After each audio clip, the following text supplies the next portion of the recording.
area yang akan digunakan untuk launching itu saja yang kemudian dipadamkan. Ini benar-benar tindakan brutal ya.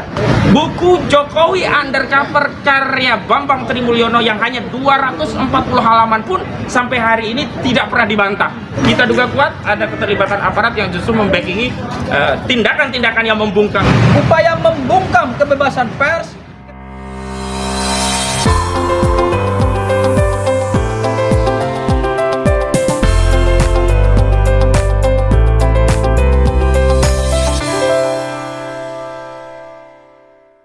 Jelas ada dua hal yang ingin kami sampaikan. Yang pertama, kami ingin merespon terkait pembungkaman kemerdekaan menyampaikan pendapat atas launching buku Jokowi White Paper di Yogyakarta yang dilakukan oleh klien kami, Roy Suryo dan kawan-kawan.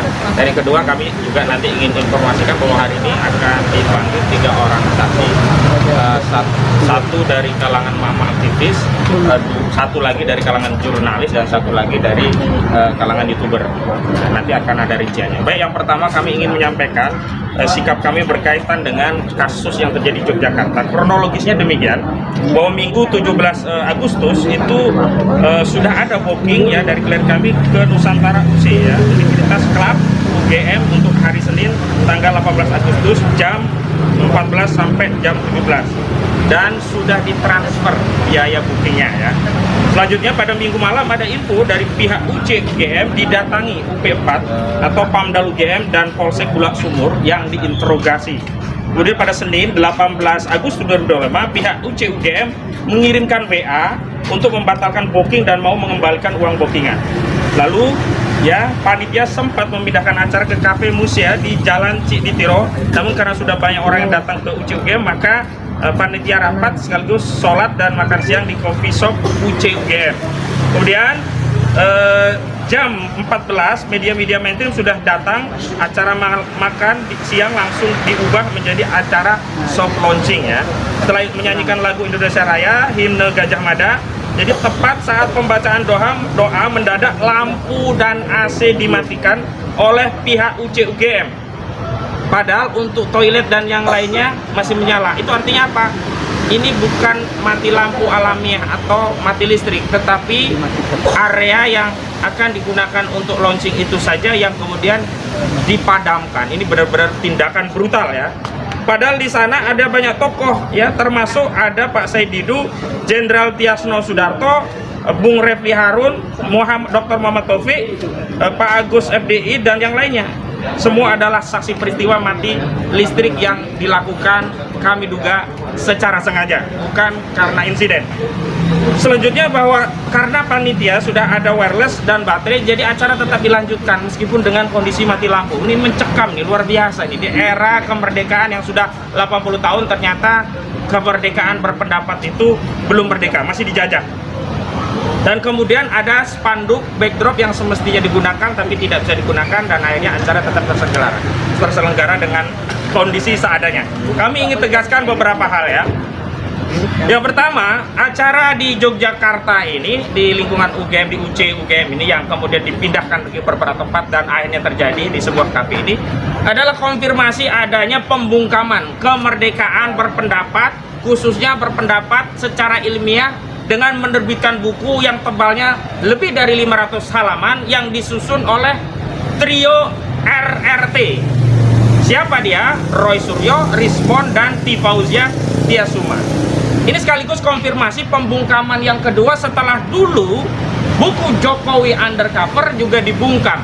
Jadi kita seluruh rakyat harus bersama-sama melindungi RRT, Roy Suryo, Rismon, dan Tifauzia Tiasuma agar tidak lagi menjadi korban kezaliman akibat pembungkaman kemerdekaan konstitusi, yakni berpendapat melalui tulisan dengan kajian-kajian yang ilmiah bisa dipertanggungjawabkan, dan kalau ada orang yang keberatan bisa dibantah. Tetapi sampai hari ini tidak ada satupun bantahan. Jangankan buku Jokowi White Paper yang tebalnya lebih dari 500 halaman, buku Jokowi Undercover karya Bambang Trimulyono yang hanya 240 halaman pun sampai hari ini tidak pernah dibantah. Artinya kalau tidak dibantah berarti data-data itu dibenarkan. Tetapi apa yang terjadi? Ya, kita tahu bahwa Bambang Trimulyono dan Gus Dur akhirnya dipenjara dengan dalih mengedarkan kabar bohong. dituntut 10 tahun maksimum, divonis 6 tahun, lalu kami mengadakan banding, turun menjadi 4 tahun, pasalnya berubah menjadi delik kebencian berdasarkan SARA. Ini adalah konfirmasi adanya pembungkaman, dan kami sekali lagi dari tim advokasi anti kriminalisasi akademisi dan aktivis mengecam keras tindakan pembungkaman dan menghimbau agar aparat penegak hukum bekerja.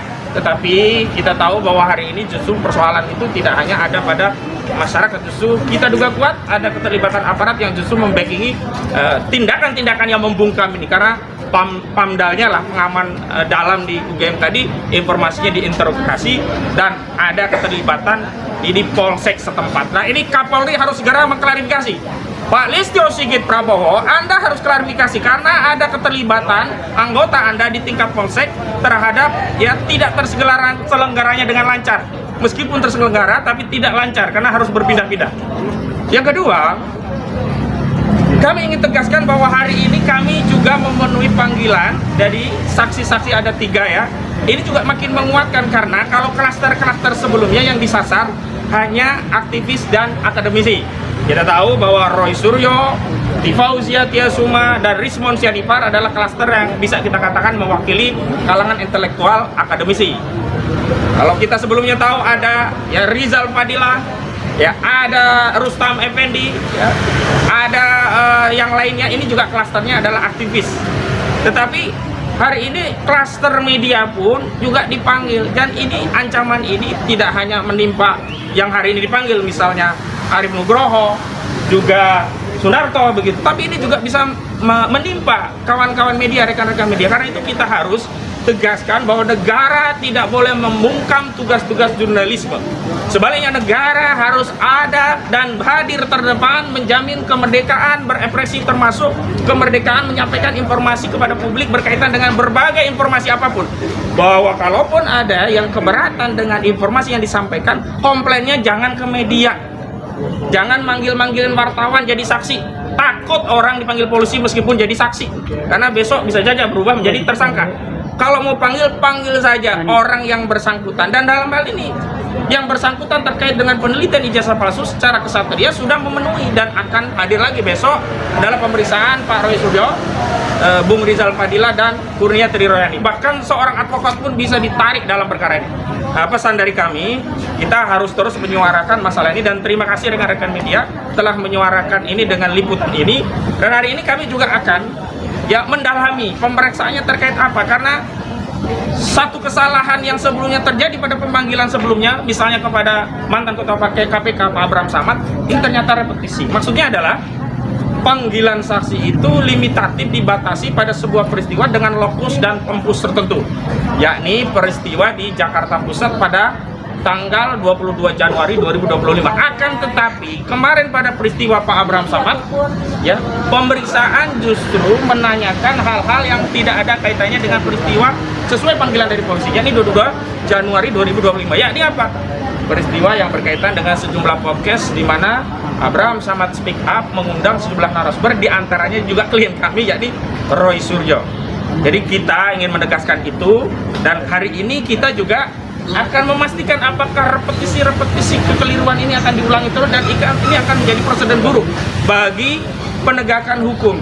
Kenapa orang akan merasa tidak penting lagi menghadiri satu panggilan polisi? Kenapa? Karena nanti di sana juga ditanyanya lain-lain, walaupun panggilannya sudah ada batasan lokus dan tempus, ternyata pertanyaannya melebar kemana-mana. Padahal dalam hukum itu tidak boleh kita melakukan ekstensifikasi persoalan kemana-mana sehingga semua bisa dijaring, bisa ditangkap, bisa dipersoalkan. Nggak boleh. Harus ada asas kepastian hukum, keadilan. Dengan cara apa? Rule-nya harus diikuti. Tidak boleh atas dalih ingin memeriksa orang, lalu peristiwanya diambil peristiwa lain, lalu dalam materinya memeriksa peristiwa yang lain yang tidak ada kaitannya dengan surat panggilan. Itu keterangan dari kami, dan hari ini ada 3 ya. Yang pertama nanti ada Pak Sunarto, ini sudah panggilan kedua, nanti dijelaskan oleh lawyernya. Kedua ada Bung Arif Widodo, ketiga ada Bu Ferry Arif Nugroho. Yang pertama saya ingin keterangan dari Bang Bahar selaku kuasa hukum Pak Sunarto yang akan mendampingi. Ini semua kita kuasa hukum, tapi PIC-nya Bang Bahar Zaman untuk Pak Sunarto. Silakan. Oke, terima kasih semuanya. Seperti kita ketahui beberapa waktu yang lalu, dari kita Marco sudah dipanggil. Nah ini untuk kita waktu itu kita datang. Suaranya gede dong. Karena memang beliau ini adalah YouTuber dan juga anggota daripada pers, anggota jurnalis, sama seperti kalian semua. Jadi pertanyaan mungkin yang akan disampaikan mungkin terkait dengan peristiwa tanggal 22 Januari. Tapi perlu kami sampaikan bahwa kedatangan dia ke Polda hari ini adalah untuk memenuhi sebagai rakyat yang taat hukum, ya.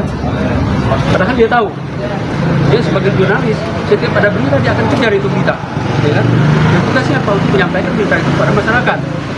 Apakah itu bermasalah? Mungkin yang menurutnya ya tidak, karena dia sebagai jurnalis. Nah itu saja mungkin saya sampaikan. Kalau seandainya dinyatakan bersalah, tidak tahu salahnya di mana. Sama seperti kalian, jurnalis, kalau dinyatakan salah ya kita bingung juga salahnya di mana. Mudah-mudahan dari sini pihak kepolisian juga akan memahami tentang Undang-Undang Nomor 40 Tahun 2009 dan kesepakatan bersama antara Kepolisian Republik Indonesia dengan para YouTuber dan jurnalis. Jadi mungkin kalau itu sudah diketahui, mungkin ada pertimbangan lain untuk hal-hal yang kita bisa terima dengan baik. Demikian. Baik, selanjutnya silakan Bang Gafur. Ini kuasa hukum PIC-nya untuk Arief Nugroho. Ya, jadi teman-teman media, hari ini salah satu teman wartawan atas nama Arief Nugroho itu akan dipanggil oleh Polda Metro Jaya, ya. Bukan akan, sudah dipanggil. Sudah dipanggil, mohon maaf, memenuhi panggilan. Ya. Hari ini kita memenuhi panggilan Polda Metro Jaya. Dan saksi ini latar belakangnya adalah seorang jurnalis. Kami hari ini masih bertanya-tanya begitu ya, apa relevansi perkara peristiwa yang diduga pidana dengan peran seorang wartawan? Karena berdasarkan Undang-Undang 40 tahun 1999, tugas seorang jurnalis itu kan hanya mengumpulkan, menghimpun, mengolah, dan menyampaikan informasi itu kepada publik gitu ya. Tidak punya peran dalam konteks dugaan terjadinya tindak pidana, itu satu hal. Hal yang kedua, kami melihat ini ada perluasan yang dilakukan oleh Polda Metro Jaya dalam rangka melakukan pembungkaman terhadap kebebasan berpendapat.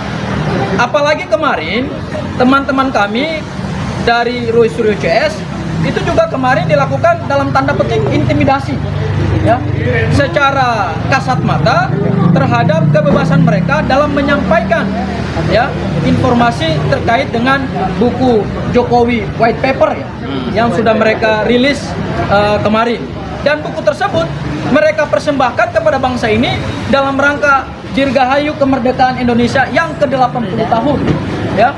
Jadi ini ada kesan yang sangat terang benderang, ya, bahwa Polda Metro Jaya kemudian pihak-pihak terkait lainnya, baik itu juga termasuk UGM, sekarang justru sedang melakukan dugaan upaya membungkam kebebasan pers, kebebasan berpendapat, kebebasan menyampaikan informasi ilmiah kepada masyarakat. Padahal negara kita ini adalah negara demokrasi yang menjamin kebebasan warga negara untuk menyampaikan pendapatnya di muka publik. Itu dua hal.